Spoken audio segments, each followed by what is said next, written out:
প্রিয় দর্শক, খুন হয়েছেন স্ত্রী, স্বামী হয়েছেন খুনি, আর খুন করেছেন যিনি তদন্ত করছেন তিনি, কাঠগড়াতে শপথ করে সাক্ষী দিয়েছেন যিনি তার বিরুদ্ধে দিচ্ছেন সাক্ষ্য, তাও জানেন না তিনি। বিচারের কথা কি বলবো, আর বিচার করেন যিনি তারও একদিন বিচার হবে, ভুলে গিয়েছেন উনি। নষ্ট এমন বিচারকের দেশে ভ্রষ্ট হয়ে যাওয়া বিচারকে দোষীকে নির্দোষ তার রায় দেখে বোঝা অসম্ভব। গেল 15 বছরে দোষ না করে দোষী হয়েছেন আর দোষীরা ছাড়া পেয়েছেন। বিশ্বাস উঠে যাওয়া অবিশ্বাসের দেশে অবিশ্বাস্য এক ঘটনা নিয়ে বাংলা এডিশনের প্রথম অনুসন্ধানী অনুষ্ঠান ক্রাইম এডিশন। সাথে আছি আমি আশিক আহমেদ। মূল অনুসন্ধান করেছেন ইলিয়াস হোসাইন, অনুসন্ধানে সহায়তা করেছে ক্রাইম এডিশন অনুসন্ধানী টিম। বাবুল আক্তারের কথা কি মনে আছে? সেই যে এসপি বাবুল আক্তার, যার স্ত্রীকে তার শিশু সন্তানের সামনে কুপিয়ে ও গুলি করে হত্যা করা হয়েছিল। পরকীয়ার জেরে স্ত্রী মাহমুদা মিতুকে হত্যা করেন সাবেক এসপি বাবুল আক্তার। হিরো থেকে ভিলেন, সাবেক এসপি বাবুল আক্তারের ক্ষেত্রে এই কথাটাই যেন প্রযোজ্য। চরম মুসলিম বিদ্বেষী পুলিশ কর্মকর্তা বনোজ কুমারের চক্রান্তের জালে জড়িয়ে প্রায় 4 বছর ধরে জেল খাটছেন এসপি বাবুল আক্তার। অনুসন্ধানের সবকিছু মানুষের চোখের সামনে পানির মতো পরিষ্কার করে তুলে ধরলেও তার কোনো ব্যবস্থা নেওয়া হয়নি, বরং বনোজ কুমারকে বাঁচানোর জন্য নানান সহায়তা করা হয়েছে। আমাদের পিবিআই প্রধান বাদী হয়ে 4 জন আসামির বিরুদ্ধে একটি এজাহার দায়ের করেছেন। আসামি করা হয় প্রবাসী ইলিয়াস হোসেন, বাবুল আক্তার ও তার ভাই হাবিবুর রহমান লাবু সহ 4 জনকে। 1 নম্বর আসামি হলেন জনাব মোহাম্মদ ইলিয়াস হোসেন। বনোজ কুমার এখন পলাতক। বনোজদের পছন্দের দেশের পছন্দের প্রধানমন্ত্রীও পালিয়েছে তার পছন্দের দেশে, যে কারণে অনুসন্ধান করতেও কোনো প্রতিবন্ধকতা নেই। সেই সুযোগে বাবুল আক্তারকে নিয়ে নতুনভাবে অনুসন্ধানের কাজ শুরু করেছিলাম মাসখানেক আগে। সেই অনুসন্ধানে যা উঠে এসেছে তা জানলে আপনার ইচ্ছে করবে থানা, পুলিশ, জেল, আদালত সবকিছু জ্বালিয়ে পুড়িয়ে বন্ধ করে দিতে।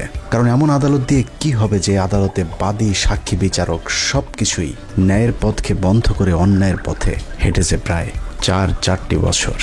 এই নাটকের মাধ্যমে নিরীহ নিষ্পাপ মানুষকে ফাঁসিয়ে দেয়া হচ্ছে ফাঁসির জালে।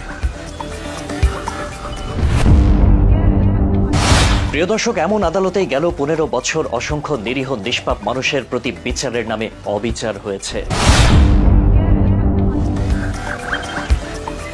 অনুসন্ধানের দ্বিতীয় পর্ব শুরু করবার আগে মূল ঘটনাটা সংক্ষিপ্তভাবে একটু স্মরণ করিয়ে দেওয়া দরকার।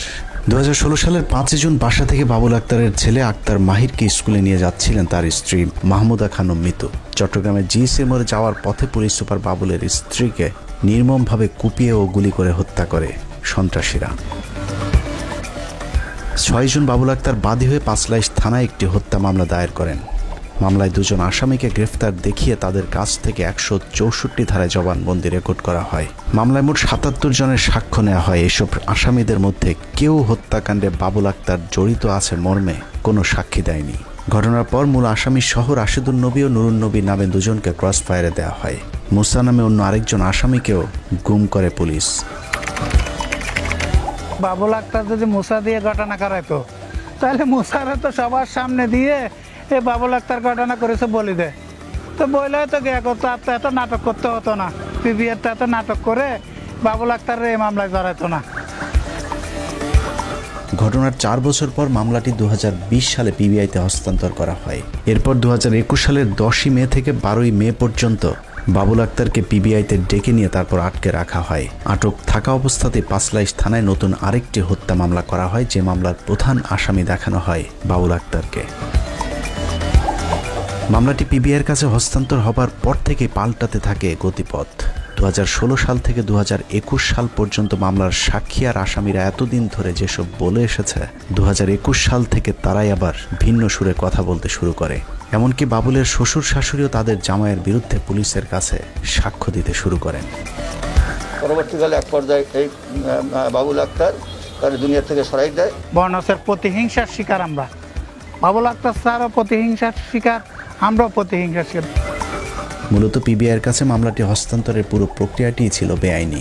2020 সালের ফেব্রুয়ারির 3 তারিখে মামলাটি যেদিন পিবিআইয়ের কাছে হস্তান্তর করা হয়, সেদিন মামলার নির্ধারিত কোনো শুনানির তারিখ ছিল না। বরং মামলার পরবর্তী শুনানির তারিখ ছিল 2020 সালের ফেব্রুয়ারির 27 তারিখে। কিন্তু রহস্যজনক কারণে 25 দিন আগেই 2 তারিখে মামলার বাদী, সাক্ষী এমনকি আয়ু কাউকে না জানিয়ে শুনানি করেন বিচারক শফিউদ্দিন। গোপনে সেই শুনানির দিনই মামলাটি পিবিআইতে হস্তান্তর করা হয়, যা বিচার বিভাগের ইতিহাসে বিরল এক ঘটনা। মূলত বাবুল আক্তারকে ফাঁসানোর জন্য সুপরিকল্পিতভাবে ষড়যন্ত্র করেছে এই মামলায় নিয়োজিত বিচারক এবং পিবিআইয়ের বনোজ কুমার মজুমদার। কোর্টে জিডি করে যে ওরা আমাকে হুমকি দুমকি দিচ্ছে, ক্রস ফায়ার দিবে বাবুল আক্তার বিরুদ্ধে লাশ সাক্ষী না হলে। আল্লাহর নাম ধরে আমি কোর্ট থেকে নামতেছি, এরা সোনালী হোটেলের সামনে থেকে আমার ছদ্মবেশে সিভিল ড্রেসে দুম দুম তুলে এক জায়গায় নিয়ে যায়। এক জায়গায় নিয়ে আমাকে 7 দিন গুম রাখে। বলতেছে বাবুল আক্তারের নামটা বলতে হবে তোর, নাহলে তোর মা বাপকে আমি শেষ করে দেবো। এভাবে 7 দিন আমাকে গুম রাখছে। 7 দিন গুম রাখে আমার দাড়ি টাড়ি কেটে বলতেছে যে আমার বেনাপোল থেকে ধরছে, আমি নাকি ইন্ডিয়া পালাচ্ছি। প্রিয় দর্শক, বাবুল আক্তারের স্ত্রী মিতু হত্যার পর 4 বছরে গোয়েন্দা পুলিশ যা করতে পারেনি, কয়েক ঘন্টায় তা করে দেখিয়েছে পিবিআইয়ের পুলিশ কর্মকর্তারা। ডিবি থেকে মামলাটি পিবিআইয়ের কাছে হস্তান্তরের আগেই সাক্ষী, আসামি সবাই ঢাকা থেকে চট্টগ্রামে হাজির। পিবিআইয়ের মিডিয়া ট্রায়ালের মাধ্যমে নিরীহ মানুষকে ফাঁসিয়ে দেওয়ার এই কৌশল নতুন নয়। এর আগেও বিভিন্ন অনুসন্ধানে আপনাদেরকে দেখানো হয়েছে পিবিআই কিভাবে বিভিন্ন মামলার তদন্তে নিজেদের মতো করে গল্প সাজিয়ে সেই গল্প তার টাকা দিয়ে কেনা কিছু মিডিয়া কর্মীদের মাধ্যমে ফলাও করে প্রচার করে। গণমাধ্যমে প্রচার করা তথ্য অনুযায়ী ধারাবাহিকভাবে মামলার দৃশ্যপট তৈরি করে থাকে পিবিআইয়ের বনোজ কুমার। গণমাধ্যমের তথ্য আর পিবিআইয়ের দেওয়া বক্তব্যের মধ্যে মিল দেখে মনে হয় পিবিআই যা বলেছে সেটাই সঠিক, কিন্তু বাস্তবে তার উল্টো চিত্র। পিবিআইয়ের চট্টগ্রাম জেলার এসপি নাইমা বিকাশ লেনদেনের সত্যতা দাবি করে মিডিয়াতে একটি বক্তব্য দিয়েছিল। তথ্যটা সঠিক, কাজটা করানোর জন্য উনি টাকা দিয়েছেন হত্যাকাণ্ডের পিছনে। বিকাশ বলছে যত বছর লাগবে তত বছর এটা দিয়ে দেবো। অথচ বিকাশ লেনদেন সম্পর্কে পিবিআই জোর করে সাক্ষীদেরকে দিয়ে যে সাক্ষ্য দিয়েছে তার পুরোটাই ভিত্তিহীন। বিকাশ লেনদেনে যুক্ত একজনের মোবাইল নম্বর আরেকজনের নামে রেজিস্টার্ড। আব্দুল আহাদ নামের এক সাক্ষী আদালতে সাক্ষ্য দিয়েছে 0174689185 নম্বর ব্যবহার করে বিকাশের মাধ্যমে 20,000 টাকা খুনিদেরকে দিয়েছেন। অথচ আমাদের অনুসন্ধান বলছে 2016 সালের 5 জুন 0174689185 নম্বরটি বিকাশে তখন পর্যন্ত নিবন্ধিতই হয়নি। উক্ত নম্বরটি বিকাশে নিবন্ধিত হয় 2018 সালের 7 ডিসেম্বর। এছাড়া চার্জশিটে বলা হয়েছে 01981125 নম্বরটি আরিফুর রহমান নামে একজন সাক্ষীর।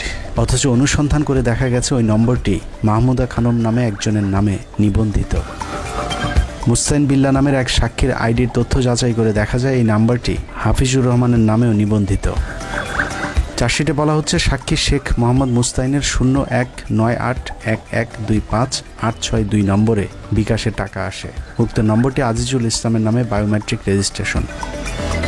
সাক্ষী আল মামুনের স্ত্রীর নামে 0172975957 হিন্দু আরেকজনের নামে নিবন্ধিত করা হয়েছে। মৃত হত্যাকাণ্ডকে কেন্দ্র করে পিবিআই যে নাটক সাজিয়েছে সেই নাটকের প্রতিটি বাঁকে বাঁকে রয়েছে মিথ্যার প্রতারণা। প্রতারণার শুরুটাই হয়েছে মিথ্যা দিয়ে। পিবিআইয়ের মামলায় রয়েছে বাবুল আক্তার তার স্ত্রী মাহমুদা খানম মিতুকে খুন করার জন্য মুসা নামে একজনকে টাকা পাঠিয়েছিলেন। মামলার সাক্ষী সাইফুল ইসলাম নামে জনৈক এক ব্যবসায়ী আদালতে 164 ধারার জবানবন্দিতে বলেছেন সে তার অফিসের হিসাব রক্ষক ইরাদকে 3,50,000 টাকা দিয়েছিলেন। সেই টাকা মুসা নামে ভাড়াটা একজন খুনিকে দেওয়ার জন্য। সাইফুলের কর্মচারী ইরাদ সেই টাকা নীলক্ষেতের গাউসুল আজম মার্কেটে ও বসিলার আরেক বিকাশের দোকান থেকে নড়াইল এবং রাঙ্গুনিয়ায় পাঠায়। সাইফুলের বক্তব্য অনুযায়ী আমাদের অনুসন্ধান দল প্রথমেই নীলক্ষেতের গাউসুল আজম মার্কেটের বিকাশের দোকানদার আরিফের সন্ধানে। পিবিআইয়ের প্রতিবেদন উল্লেখ করা হয়েছে নীলক্ষেতের গাউসুল আজম মার্কেটের যে ব্যবসায়ীর দোকান থেকে টাকা পাঠানো হয়েছে তার নাম আরিফ। আমাদের অনুসন্ধানী দল সেখানে আরিফ নামে একজন ব্যবসায়ীর সন্ধান পেয়েছে, কিন্তু আরিফ নামে যে ব্যবসায়ীর সন্ধান পাওয়া গিয়েছে তিনি ব্যবসা ছেড়ে দিয়েছেন প্রায় বছর 3 আগে। 3 বছর আগে যে আরিফ ব্যবসা বন্ধ করে চলে গিয়েছেন সেই আরিফ আর পিবিআইয়ের উল্লেখিত আরিফ একই ব্যক্তি কিনা সেটা জানতে আমাদের আরিফকে খুঁজে বের করতে হবে। পাশের ব্যবসায়ীদের কাছে খোঁজ নিয়ে জানা যায় আরিফ এখন কুমিল্লার 14 গ্রামে তার শ্বশুর বাড়িতে বসবাস করছেন। আরিফের সন্ধানে তার শ্বশুর বাড়ির উদ্দেশ্যে আমাদের অনুসন্ধানী দল 14 গ্রাম গিয়ে আমরা আরিফকে খুঁজে পেয়েছি এবং এই আরিফই সেই আরিফ যার কথা পিবিআই তাদের প্রতিবেদনে বলেছেন। তবে আরিফ সম্পর্কে পিবিআই আর যা কিছু বলেছে তার সব কিছুই মিথ্যার বানোয়াট। আমাকে সাক্ষী বানানো হয়েছে, আমি নাকি ওখান থেকে টাকা পাঠাইছিলাম, তা আমি তো ওই লোকটাকে চিনি না। আরিফ জানায় 2021 সালে পিবিআইয়ের কয়েকজন সদস্য তাকে পিবিআইয়ের ধানমন্ডি কার্যালয়ে নিয়ে যায়। সেখানে গিয়ে তার হাতে একটি লেনদেনের বিবরণ তুলে দেওয়া হয় এবং শিখিয়ে দেওয়া হয় সেই বিবরণ অনুযায়ী সাক্ষী দিতে। তো ওনারা লিখিত একটা বলছে যে এটা আপনি এভাবে বলবেন। আমি বলছি যে আমি এইভাবে বলবো, ঠিক আছে, কিন্তু আমি যেভাবে পাঠাইছি এইভাবেই তো। কুমিল্লা আরিফের কাছ থেকে আমরা আবারও ফিরে যাই ঢাকাতে, গন্তব্য মোহাম্মদপুর বসিলার দেলোয়ার মার্কেট। এই মার্কেটে আহাদ আরিফ নামে আরেক বিকাশ ব্যবসায়ীকে সাক্ষী বানানো হয়েছে। বলা হয়েছে সাইফুলের কর্মচারী ইরাদ তার দোকান থেকেও বাবুল আক্তারের খুনিকে কিছু টাকা পাঠিয়েছেন। যদি পাঠানো হয় তাহলে আমি একটু বিকাশ অফিসের সাথে, কারণ ওনার বললো যে আমাদের কাছে স্টেটমেন্টগুলো আছে, আপনারা আর মানে চেষ্টা করা লাগবে না, আমরা এটা সব বিকাশের সব কিছু তথ্য আমরা আমাদের কাছে আছে, আপনার কষ্ট করে সংগ্রহ করা লাগবে না। আমাকে রমজান নিয়ে এইভাবে একটা স্টেটমেন্ট লেখাই নেও, পরে বললেন যে এত সালেরগুলো তো আমার মনে থাকার বিষয় না, পরে বললো যে এই বিকাশ অফিস আমাদেরকে এই তথ্যটা দিচ্ছে আর কি, এই তথ্যের ভিত্তিতে আমি ওনার এই সাক্ষীটা দিয়ে আসি আর। আহাদ আমাদেরকে জানায় ইরাদের সাথে তার ব্যবসায়িক পরিচয় ছিল। 2021 সালে হঠাৎ করেই সে পিবিআইয়ের কয়েকজন পুলিশ নিয়ে আমাদের দোকানে আসেন। তারা সবাই মিলে মোটামুটি জোর করে আমাকে ধানমন্ডি পিবিআই অফিসে নিয়ে যান। সেখানে নিয়েই আহাদকে 20,000 টাকার একটি সাজানো লেনদেনের সাক্ষী দিতে বাধ্য করা হয়। আমি যেটা ওনাদেরকে স্টেটমেন্ট ওই অনুযায়ী বক্তৃতা নিতে পারি না, ওনাদের লেখা অনুযায়ী স্টেটমেন্ট বক্তব্য হিসাবে আমাকে আদালতে মাত্র বসছে আর কি। ইরাদের দাবি অনুযায়ী নীলক্ষেতের গাউসুল আজম মার্কেট এবং বসিলার বিকাশ দোকান থেকে টাকা পাঠানো হয় নড়াইল এবং রাঙ্গুনিয়াতে।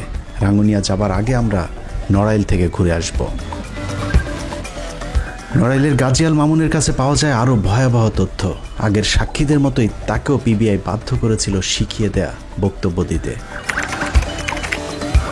আমি তো বাবুল আক্তারকে চিনি না, তখন বাবুল আক্তারকেও চিনি না, ওই সাইফুল পাঠাচ্ছে তাকেও চিনি না, আরাজুল পাঠাচ্ছে তাকেও চিনি না। পিবিআই আমাকে নিয়ে ওখানে বললো কি প্রথমে যে তুমি যদি এইভাবে বক্তব্য দাও তাহলে তোমার কোনো দামে লাগবে না, তুমি সাক্ষী হচ্ছে মামলা, তুমি কোনো আসামি হচ্ছে না, কোনো বিপদে পড়বে না, আর এছাড়া তুমি অন্য কোনো কিছু বলো বা অন্য তোমার ইয়ে করো তাহলে তুমি বিপদে পড়ে যাবে, তুমি আসামি হবে।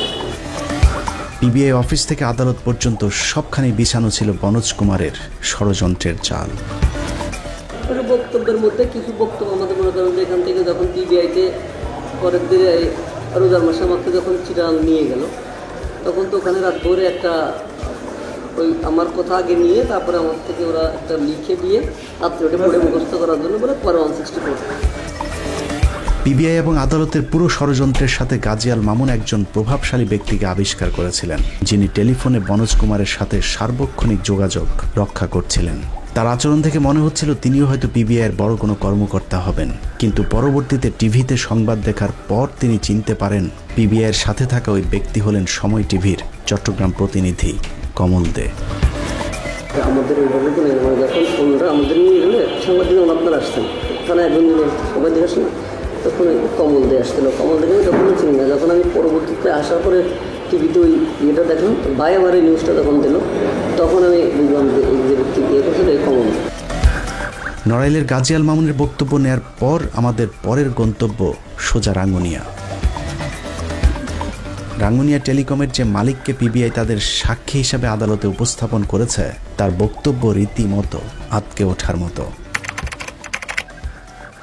আমার একটা রাঙ্গুনিয়ার রোজার দোকান ছিল বিকাশ আছে, এটা আমার স্টাম্প দিয়ে আমি করেছি। তো বিগত 1 বছর আগে আমাকে পিবিআই এই এজেন্ট থেকে 3টা ট্রানজেকশনের কথা বলছে, 3টা নাম আপনারা যাচাই করেন। চট্টগ্রামে রয়েছে এই মামলার প্রধান সাক্ষী এহতেশামুল হক ভোলা, যে ভোলার স্বীকারোক্তিমূলক জবানবন্দির উপর ভর করে বনোজ কুমারের পিবিআই এতদিন ধরে বাবুল আক্তারকে খুনি বানিয়ে আটকে রেখেছে। অথচ যেই ভোলার সাক্ষীর উপরে নির্ভর করে এত কিছু করা হয়েছে, সেই ভোলার সাক্ষীর নাকি 16 আনাই মিছে। বিভিন্ন অজুহাত, সাংবাদিক সেজে, পাবলিক সেজে আমাকে বিভিন্ন জায়গায় নিয়ে শুধু একটি কথা বলে, তুমি লাশ সাক্ষী হবা, বাবুল আক্তার এই ঘটনার সাথে জড়িত।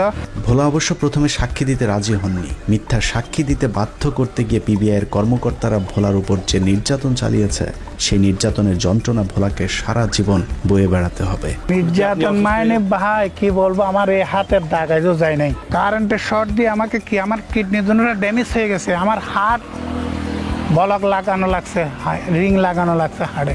এখন আমি ছদ্মবেশে বেঁচে আছি। পম্পি বড়ুয়া নামে একজন সাক্ষী আদালতে বলেছেন, 2016 সালের 5 জুন মিতু নিহত হবার পরদিন পাশের বাড়ির এক টেলিভিশনে বাবুল আক্তারকে দেখে তিনি চিনতে পেরেছিলেন। অথচ পাসপোর্টের তথ্য বলছে 2016 সালের জুন মাসে পম্পি বড়ুয়া নাইজারে অবস্থান করছিলেন। 2015 সালের 9 ডিসেম্বর থেকে 2016 সালের 30 জুলাই পর্যন্ত পম্পি বড়ুয়া বাংলাদেশেই ছিলেন না। অথচ পিবিআই তাকে দিয়ে মিথ্যা সাক্ষী দিয়েছে। আমার নাম পম্পি বড়ুয়া। আমি ওখানে বলেছি আমি তো দেশে ছিলাম না, বিদেশে ছিলাম। ওই যে গায়ত্রীর বাসায় থাকতেন নাকি বাবুল আক্তার যেতেন, এরকম কিছু জানো কিনা? না স্যার, আমি এগুলো জানি না। আমি এমনি বাচ্চা স্কুলে নিয়ে যেতাম, আনতাম এতটুকু। ওই সময় কি বাবুল আক্তার কি যেত, এরকম কিছু জানছেন কিনা? আমি স্যার এগুলো জানি না, আমার মনে পড়ে না স্যার, অনেক দিন হয়ে গেছে। এই যে ছবি যেটা দেখাচ্ছে এখানে বাবুল আক্তার সাথে বিভিন্ন নিউজ আছে, এই কি গায়ত্রী কিনা? না। পিবিআইয়ের দাবি, গায়ত্রী নামে এক সুন্দরী নারীর সাথে বাবুল আক্তারের পরকীয়ার জেরেই নাকি বাবুল তার স্ত্রীকে খুন করিয়েছেন। পরকীয়ার আজগুবি গল্প সাজাতে গিয়ে পিবিআই যে নাটক সাজিয়েছে, তা আলিবাবা 40 চোরের গল্পকেও হার মানাবে। গায়ত্রী নামে যে নারীর ছবি পিবিআই আদালতে জমা দিয়েছে, তার সন্ধান করতে গিয়ে জানা যায় সেই ছবিটি আসলে ভারতের মারাঠি এক নায়িকার। তবে গায়ত্রী নামে একজন নারী ওই সময় চট্টগ্রামে ছিলেন, কিন্তু আদালতে জমা দেয়া পিবিআইয়ের সেই গায়ত্রী আর বাস্তবের গায়ত্রী এক নয়। প্রিয় দর্শক, বনোজ কুমারের পরিচালনায় মারাঠি নায়িকার ছবি দিয়ে যে সিনেমা বানানো হয়েছে, তার পুরো কাহিনীটাই রোমহর্ষক এক চিত্রনাট্য। এভাবে মিতু হত্যাকাণ্ডের শুরু থেকে শেষ পর্যন্ত অত্যন্ত সুপরিকল্পিতভাবে বাবুল আক্তারকে ফাঁসানো হয়েছে। ঘটনার সূত্রপাত বর্ণনা করতে আবারও একটু পিছনে ফিরে যেতে হবে। বাবুল আক্তার এবং বনোজ কুমারের সাথে একসময় অত্যন্ত ভালো সম্পর্ক ছিল, কিন্তু সেই সম্পর্কের ফাটল ধরে একটি ঘটনায়। 2016 সালের 25শে জানুয়ারি চট্টগ্রামের রিয়াজউদ্দিন বাজারের বাহার মার্কেটে একটি বড় স্বর্ণ চোরাচালানের সন্ধান পায় বাবুল আক্তার। একক অভিযানে সেটি ছিল বাংলাদেশের ইতিহাসের সবচেয়ে বড় স্বর্ণ আটকের রেকর্ড। মার্কেটের ভেতর থেকে প্রায় 250টি স্বর্ণের বার এবং বিপুল পরিমাণ দেশি বিদেশি মুদ্রা উদ্ধার করেছিল বাবুল আক্তারের নেতৃত্বে পুলিশের ওই বিশেষ দলটি। বাবুল আক্তারের অভিযানে আটক চোরা কারবারি ওই চক্রটি ছিল বনজের নিজের লোক। ওই সময়ের পত্রিকার খবরে বলা হয়েছে, বিকেল 5টা থেকে রাত 1টা পর্যন্ত চালানো অভিযানে আটক মালামাল ছেড়ে দেওয়ার জন্য বাবুল আক্তারকে পুলিশের আরেকজন ঊর্ধ্বতন কর্মকর্তা 2 কোটি টাকা ঘুষ দিতে চেয়েছিলেন। নানাভাবে চেষ্টা করেও বাবুল আক্তারকে ম্যানেজ করতে না পেরে সবশেষ বাবুল আক্তারকে দেখে নেয়ার হুমকি দিয়েছিলেন বনোজ কুমার, যে বিষয়টি তখনই বাবুল আক্তার তাদের এক ঊর্ধ্বতন অফিসারকে জানিয়েছিলেন। স্যার আসসালামু আলাইকুম। স্যার আমি একটা বিষয় একটু আপনার সাথে শেয়ার করতে চাচ্ছিলাম। স্যার আপনি জানেন যে কয়েকদিন আগে রিয়াজউদ্দিন বাজারে একটা গোল্ডের একটা বড় অপারেশন করলাম স্যার। ওখান থেকে তো আমরা বেশ পরিমাণ গোল্ড উদ্ধার করছি, আরও প্রায় 60 লাখ টাকা মতো উদ্ধার করছি স্যার ওখানে। স্যার তো আমি ওখানে স্পটে থাকতে স্যার বনোজ স্যার আমাকে ফোন করছিলেন, ফোন করে বললেন যে বাবুল ওইখান থেকে ফিরে আসেন। তো তখন তো স্যার ওইখানে অনেক লোকজন হয়ে গেছে, তারপরে সবাই আসছে, আমাদের অফিসাররা আছে। আমি বলছি যে স্যার এখান থেকে তো ফেরা সম্ভব না। স্যার তখন বললেন যে দেখেন বাবুল কাজটা আপনার ঠিক হলো না। জি স্যার, বনোজ স্যার। আমি তো স্যার এরপর একটু ভয়ে আছি স্যার, কারণ এখানে যারা আছে সবার সাথেই তো স্যারের একটা ভালো সম্পর্ক আছে। স্যার তো দীর্ঘদিন এখানে কাজ করছেন স্যার। বনোজ কুমারের হাতটা যে কতটুকু লম্বা সেটা হয়তো বাবুল আক্তার তখনও বুঝতে পারেননি, যে কারণেই তার মূল্যটাও চড়াভাবে দিতে হয়েছে বাবুল আক্তারকে। রিয়াজউদ্দিন বাজারের অভিযানের কদিন পরই বাবুল আক্তারকে চট্টগ্রাম থেকে বদলি করা হয়। পুলিশ সদর দপ্তরে বদলির ঠিক 5 দিনের মাথায় বাবুল আক্তারের স্ত্রীকে কুপিয়ে খুন করা হয়। ঘটনার পরপরই পুলিশের পক্ষ থেকে বলা হয়েছিল এটি জঙ্গি হামলা। প্রমাণ হিসাবে একটি চিঠির কথা বলা হয়েছিল। জেলখানায় বুলবুল আহমেদ ফুয়াদ নামে কথিত এক জঙ্গির পকেট থেকে পড়ে যাওয়া সেই চিঠির দোহাই দিয়ে সারা দেশে প্রায় 13,000 আলেমকে গ্রেফতার করা হয়েছিল। ক্রসফায়ারে মারা হয়েছিল 9 জন আলেমকে। হত্যাকাণ্ডের সাথে জামাত শিবির জড়িত থাকার গল্প সাজানো হয়েছিল পুলিশের পক্ষ থেকে। আমাদের অনুসন্ধানের এই জায়গাটি বিশ্লেষণ করলেই মিতু হত্যাকাণ্ডের সাথে আসলে কারা জড়িত তা বের হয়ে যাবে। মিতু হত্যাকাণ্ডের পর যখন ডিবি পুলিশ ঘটনার তদন্ত করছিলেন, ঠিক তখনই পিবিআই পুলিশের হাতে আসে জেলখানায় পড়ে থাকা সেই কথিত চিঠি। কথিত সেই চিঠি নিয়ে আদালতে হাজির হন চট্টগ্রাম পিবিআইয়ের তৎকালীন হিন্দু পরিদর্শক শিল্পী রানী দেবনাথ। শিল্পী রানী দেবনাথের সাক্ষ্যের উপর ভর করে আদালত ফুয়াদকে 5 দিনের রিমান্ডে পাঠায়। পুলিশ জানিয়েছিল সেই রিমান্ডে কথিত জঙ্গি ফুয়াদ নাকি মিতু হত্যাকাণ্ডের ব্যাপারে খুবই গুরুত্বপূর্ণ তথ্য দিয়েছিলেন। সেই গুরুত্বপূর্ণ তথ্যটা আসলে কি, সেটা আজও পর্যন্ত মনোজ কুমার মজুমদার আর শিল্পী রানী দেবনাথ ছাড়া আর কেউই জানেন না। শিল্পী রানী দেবনাথের সেই চিঠি কোথায়, সেটা শিল্পী রানীকে জিজ্ঞাসাবাদ করলেই জানা যাবে। মিতু খুন হবার আগের দিন মিতুর ছেলেকে তার স্কুল থেকে আধা ঘন্টা আগে স্কুলে পাঠানোর জন্য একটি খুদে বার্তা পাঠানো হয়েছিল। পরবর্তীতে জানা যায় খুদে বার্তাটি আসলে স্কুল থেকে পাঠানো হয়নি। প্রশ্ন হচ্ছে সেই খুদে বার্তাটি তাহলে কারা পাঠিয়েছিল? তার উত্তর রয়েছে কালের কণ্ঠ পত্রিকার 1 জুলাই 2016 সালের পত্রিকায়। যত রহস্য 3 মোবাইল শিরোনামের খবরটিতে বলা হয়েছে মোবাইল ফোন উদ্ধার নিয়ে পুলিশ লুকোচুরি করছে। একটি সূত্র বলছে যে মোবাইল ফোনটি উদ্ধার হয়েছে তা পুলিশ ব্যুরো অফ ইনভেস্টিগেশন বা পিবিআই এর কাছে আছে, কিন্তু এখন পর্যন্ত পুলিশের পক্ষ থেকে মোবাইল ফোন উদ্ধারের বিষয়টি স্বীকার করা হয়নি। অর্থাৎ সেই মোবাইল ফোনটি পিবিআই এর পক্ষ থেকে গায়েব করা হয়েছে। মনোজ কুমার মজুমদার আর শিল্পী রানী দেবনাথরা বাবুল আক্তারের স্ত্রী মিতু হত্যাকাণ্ডকে ধামাচাপা দেওয়ার জন্য তাদের মন্দিরকেও কাজে লাগিয়েছে। কালের কণ্ঠের 2016 সালের 7 জুন অগ্রগতি শুধুই একটি মোটরসাইকেল শিরোনামের খবরে বলা হয়েছে মিতু যে স্থানে খুন হয়েছিলেন ঘটনাস্থলের পূর্ব পাশে একটি মন্দিরের সিসি ক্যামেরা রয়েছে, কিন্তু ঘটনার দিন সকাল থেকে 9:30 পর্যন্ত ওই সিসি ক্যামেরার ফুটেজ ধারণ করা হয়নি। আগের তথ্যগুলো ব্যাকআপ থেকে নষ্ট করে দেওয়া হয়েছে। সকাল 9:30টার পর থেকে আবার ওই ক্যামেরাগুলোতে ভিডিও ধারণ হয়েছে। মন্দিরের সিসি ক্যামেরার ফুটেজগুলো উদ্ধার করা গেলেই হত্যাকাণ্ডের আসল রহস্য খুঁজে পাওয়া যেত। খবরটিতে নাম প্রকাশ না করার শর্তে একজন পুলিশ কর্মকর্তার বক্তব্যে বলা হয়েছে মন্দিরের 2-1টি ক্যামেরার ফুটেজ ধারণ না হলে বোঝা যেত কারিগরি সমস্যা, কিন্তু অনেকগুলো ক্যামেরার ফুটেজ ধারণ না হওয়াটা সন্দেহজনক।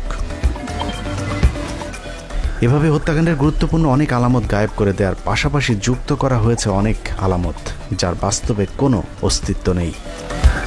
বাবুল আক্তার যে তার স্ত্রীকে খুন করেছেন এটা বাংলাদেশের মানুষকে বিশ্বাস করাতে সবচেয়ে বড় নিয়ামক হিসেবে কাজ করেছে কথিত একটি ফোন রেকর্ড, যে রেকর্ডে বাবুল আক্তার নাকি কথিত এক খুনিকে বলেছেন কোপাই লিখেন তোরে কোপাইতে বলছে কে। মুখরোচকর সেই কোপাকুপির গল্প পিবিআইয়ের বরাত দিয়ে বাংলাদেশের প্রায় সবকটি গণমাধ্যমে প্রচারিত হয়েছে, কিন্তু মামলার কোথাও আজও পর্যন্ত বাবুল আক্তারের কথিত সেই ফোন রেকর্ড উপস্থাপন করতে পারেনি পিবিআইয়ের মনোজ কুমার। যে ফোন রেকর্ডের কথা বলে বাবুল আক্তারের শ্বশুরকে মনোজ কুমার বিভ্রান্ত করেছে, তিনিও আজ পর্যন্ত বাবুল আক্তারের সেই কোপাকুপির রেকর্ড শোনেননি। সেই কল রেকর্ডটা কি আপনি নিজে শুনেছেন? কোপাকুপির এই খবরটি সংবাদ মাধ্যমের কাছে সবার আগে ছড়িয়েছে বনজের অত্যন্ত ঘনিষ্ঠ সময় টিভির সাংবাদিক কমল দে। মিতু হত্যাকাণ্ডের আদ্যপান্ত বাবুলের জবানিতে গুলি করতে বলেছিলাম কোপাই লিখেন শিরোনামে সময় টিভিতে একটি সংবাদ প্রচার করা হয়। কমলদের করা ওই সংবাদের শিরোনামে যা বলা হয়েছে তার সাথে মূল সংবাদের কোনো মিল নেই। শিরোনামে বাবুলের জবানিতে গুলি করতে বলছিলাম কোপাই লিখেন বলা হলেও এরকম কোনো ফোন রেকর্ড কিংবা প্রমাণ কোনো কিছুই সংবাদের ভেতরে দেখানো হয়নি। তারপরেও সারা দেশে ছড়িয়ে পড়ে কোপাকুপির ওই মিথ্যা খবর। বাবুল আক্তারকে ফাঁসাতে কমলদের সময় টিভিতে এ পর্যন্ত মোট 45টি মিথ্যা সংবাদ প্রকাশ করেছে, যে বানোয়াট সংবাদের প্রায় প্রতিটিতে একজন নারীর কথা বলা হয়েছে যার নাম গায়ত্রী অমর সিং। গায়ত্রী নামে যে নারীর ছবি কমলদের সময় টিভিতে এবং বনজ আদালতকে দিয়েছে, সেই ছবি নিয়ে অনুসন্ধান করতে গিয়ে দেখা যায় সেই ছবিটি একজন মারাঠি নায়িকার। তবে চার্জশিটে গায়ত্রী নামে ওই নারীর একটি ঠিকানা উল্লেখ করা হয়েছে এবং সেই ঠিকানায় আসলেই গায়ত্রী নামে একজন ভারতীয় এনজিও কর্মকর্তা থাকতেন। কিন্তু বাবুলের চেয়ে 10 বছরের বড় ওই নারীকে দেখলে কেউ বিশ্বাস করবে না বাবুল তার সাথে পরকীয়া করত, যে কারণেই মানুষের বিশ্বাস অর্জন করতে আসল গায়ত্রীর পরিবর্তে সুন্দরী মারাঠি এক নায়িকার ছবি ব্যবহার করেছে সময় টিভির কমল দে। বাবুল আক্তারের সাথে প্রেমের সম্পর্ক প্রমাণ করতে মনোজ কুমার আদালতে 2টি বই জমা দিয়েছে। পিবিআই দাবি করেছে বাবুল আক্তারকে দেয়া গায়ত্রীর বইয়ের একটি পৃষ্ঠায় লেখা আছে 2013 সালের 5 অক্টোবর তাদের প্রথম সাক্ষাৎ ও চুম্বনের ঘটনা ঘটেছিল, কিন্তু আমাদের অনুসন্ধানে এনজিও কর্মী গায়ত্রীর ট্রাভেল ডকুমেন্টস ঘেটে দেখা যায় 2013 সালের 5 অক্টোবর গায়ত্রী তুরস্কে অবস্থান করছিলেন। অন্যদিকে বাবুল আক্তারের অবস্থান ছিল তখন বাংলাদেশে। এছাড়া 2017 সালে এটিএন নিউজের একটি সংবাদে বলা হয়েছে তাদের প্রেমের প্রথম উপহার হিসাবে যে বইটি দেওয়া হয়েছিল সে বইয়ের ভেতরের পাতায় বিভিন্ন ধরনের ভালোবাসার কথা লেখা হয়েছিল, কিন্তু সেই লেখা আজও পর্যন্ত মিতুর বাবাকেও দেখায়নি পিবিআইয়ের কর্মকর্তারা। সময় টিভির সাংবাদিক কমল দে এখনো আশ্চর্যজনকভাবে সময় টিভিতে কাজ করছে। তাকে আটক করলে কোপাকুপির আসল রহস্য বেরিয়ে আসবে। কর্মকর্তার সাথে পরকীয়া প্রেমে জড়িয়ে পড়েন কমল দে, সময় সংবাদ, চট্টগ্রাম। এভাবেই পুলিশ, সাংবাদিক আর অসৎ ঘুষখোর কিছু বিচারকের যোগসাজশে একজন নিরীহ মানুষকে 4 বছর ধরে আটকে রাখা হয়েছে। আমাদের বিশ্বাস বাবুল আক্তারকে দ্রুত জামিন দিয়ে ঘটনার শুরু থেকে যারা মিতু হত্যাকাণ্ডকে নানাভাবে ভিন্ন খাতে প্রবাহিত করার চেষ্টা করেছে তাদেরকে আটক করে জিজ্ঞাসাবাদ করা হবে। যেসব বিচারকেরা বনোজ কুমারের কাছ থেকে টাকা পয়সা নিয়ে অন্যায়ভাবে বাবুল আক্তারকে ফাঁসানোর চেষ্টা করেছে তাদেরকেও বিচারের আওতায় আনা উচিত। এরকম দুজন বিচারকের বিরুদ্ধে আমাদের অনুসন্ধান অব্যাহত রয়েছে, যারা আওয়ামী লীগের স্বৈরাচার সরকারের দোসর হিসেবে দীর্ঘদিন ধরে কাজ করে এখন নিজেদেরকে বিএনপি পন্থী হিসেবে প্রমাণ করবার চেষ্টা চালিয়ে যাচ্ছেন। যদি কোনো তদন্তকারী অফিসার এবং মিথ্যা সাক্ষ্য বানায়, জেনে শুনে মিথ্যা সাক্ষ্য ক্রিয়েট করে, অথবা কোনো মিথ্যা সাক্ষ্য কাউকে দেয়া হয়, তাহলে এটা নিশ্চয়ই এটা কয়েক ধরনের অফেন্স হয়। একটা হচ্ছে যে তারা তদন্ত প্রতিবেদনকে প্রভাবিত করেছে, অবস্ট্রাকশন টু জাস্টিস, অর্থাৎ বিচারের প্রক্রিয়াকে প্রতিহত করছে, সেটা একটা অপরাধ। তারপরে মিথ্যা সাক্ষী বানানো আরেকটা অপরাধ। তারপর হচ্ছে যে স্টেটমেন্ট তৈরি করেছে, it becomes a false instrument, অর্থাৎ একটা মিথ্যা দলিল কোর্টে সাক্ষী প্রতিবেদন দাখিল করা, সেটা আর একটা অপরাধ। এবং বিচার প্রক্রিয়াকে ব্যাহত করা আর একটা অপরাধ। তো সেক্ষেত্রে পুলিশ অফিসাররা এই দায় এড়াইতে পারে না। বাংলাদেশের আদালতকে যেভাবে কলুষিত করা হয়েছিল সেই বিচার ব্যবস্থায় আবারও স্বচ্ছতা আনতে বাবুল আক্তারের এই বিচারটি হতে পারে একটি দৃষ্টান্ত। বাংলাদেশের মানুষ মিতু হত্যাকাণ্ড সহ গেল 15 বছরের প্রতিটি ঘটনার সুষ্ঠু তদন্ত চায়, সেই সাথে বাবুল আক্তারের নিঃশর্ত মুক্তি চায় বাংলাদেশের সাধারণ মানুষ। প্রিয় দর্শক, বনোজ কুমার এখন পলাতক। পালিয়ে বাঁচা বনোজ হয়তো আপাতত বেঁচে গিয়েছে, কিন্তু শেষ বিচারে বনোজের সাথে সেই বিচারকদেরও বিচার হবে যারা বিচারের নামে পৃথিবীতে অবিচার করেছেন। শেষ বিচারের সেই বিচারক কারো পক্ষ নেয় না, তার আদালত হবে একদম নিরপেক্ষ। আল্লাহ হাফেজ।